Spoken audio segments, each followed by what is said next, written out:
আসসালামু আলাইকুম, আমি প্রিসিলা বলছি নিউ ইয়র্ক থেকে। আশা করছি আপনারা সবাই ভালো আছেন। আমেরিকার নির্বাচন শেষ হয়ে গিয়েছে, আমরা রেজাল্টও পেয়ে গিয়েছি। কি শিক্ষা পেলাম আমরা এই ইলেকশন থেকে? আপনার যতই ক্ষমতা থাকুক, যতই টাকা থাকুক, সব কিছু জনগণের ভোটের কাছে অসহায়। যদি কিনা জনগণ ভোট দিতে পারে, গণতন্ত্রের কাছে ক্ষমতা, হিংস্রতা ও অর্থের কোনো মূল্য নেই। সুষ্ঠু ইলেকশন হয়েছে, জো বাইডেন পাশ করেছেন। বিশাল ব্যবধানে ডোনাল্ড ট্রাম্প হেরেও নির্বাচনের ফলাফলের সাথে একমত হতে পারছেন না। জরিপে দেখা গেছে 80% আমেরিকানস মনে করেন ফেয়ার ভোট হয়েছে, ফেয়ার ইলেকশন হয়েছে, ইলেকশনে কোনো করাপশন হয়নি। কিন্তু মিস্টার ট্রাম্প একা বলছেন ইলেকশন সুষ্ঠু হয়নি। সুষ্ঠু ইলেকশন হলে আমিই জিততাম। এই ঘটনাটা আমেরিকাতে বিরল। বিগত দিনে আমেরিকায় যতটা নির্বাচন হয়েছে, সবাই শ্রদ্ধার সহিত ইলেকশনের ফলাফল মেনে নিয়েছেন। শুধু ব্যতিক্রম এক নজির দেখাচ্ছেন মিস্টার ট্রাম্প। মিস্টার ট্রাম্পের আচরণটা অনেকটা ছোট শিশুদের মতো। দুইটা শিশু যখন ললিপপ নিয়ে ঝগড়া করে, একটা শিশু তার নিজের ললিপপটা আগে খেয়ে অন্যটার জন্য কান্না করতে থাকে, কেঁদে কেঁদে বলতে থাকে, এই ললিপপ আমার, এই ললিপপ আমার। আমি নিশ্চিত নই ট্রাম্প কেঁদে কেঁদে ফলাফলের কোনো পরিবর্তন আনতে পারবেন কিনা। আর অন্যদিকে জো বাইডেন চুপচাপ সবকিছু দেখছেন। জনগণের উদ্দেশ্যে এক বক্তৃতায় বলেছেন, আমি সবার প্রেসিডেন্ট, আমি সবার জন্য কাজ করতে চাই।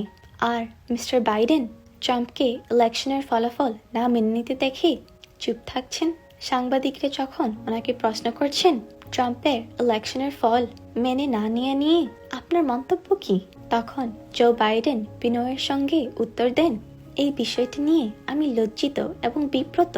সবশেষে একটা কথা না বললেই নয়, আপনি যতই ক্ষমতা দেখান, গণতান্ত্রিক দেশে সকল ক্ষমতার উৎস জনগণ। ক্ষমতা কারো জন্য চিরস্থায়ী নয়। বিশ্বের কোনো দেশের প্রেসিডেন্ট বা প্রধানমন্ত্রী জোর করে বেশি দিন ক্ষমতায় থাকতে পারেননি।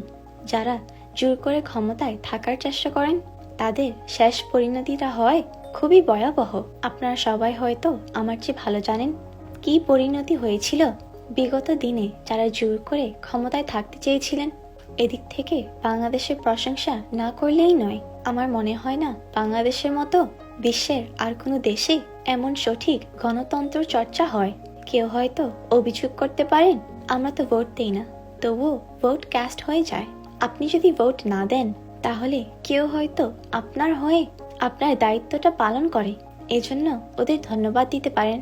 তাই বলে গণতন্ত্রকে দোষারোপ করতে পারেন না।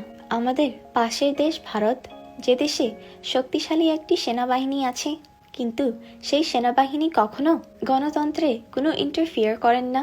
আপনারা কেউ হয়তো জানেন না ভারতের সেনাবাহিনীর প্রধানকে। ওনারা সবসময় মিডিয়ার আড়ালে থেকে দেশকে সার্ভিস দিয়ে যাচ্ছেন। ওনারা বিভিন্ন দেশের রাজনীতি নিয়ে প্লে করলেও নিজের দেশের ইলেকশন, ভোটস এসব নিয়ে কখনো খেলেন না। শ্রদ্ধা করেন জনগণকে, জনগণের ভোটকে। আমরা কি কিছু শিখতে পারি না ওনাদের কাছ থেকে?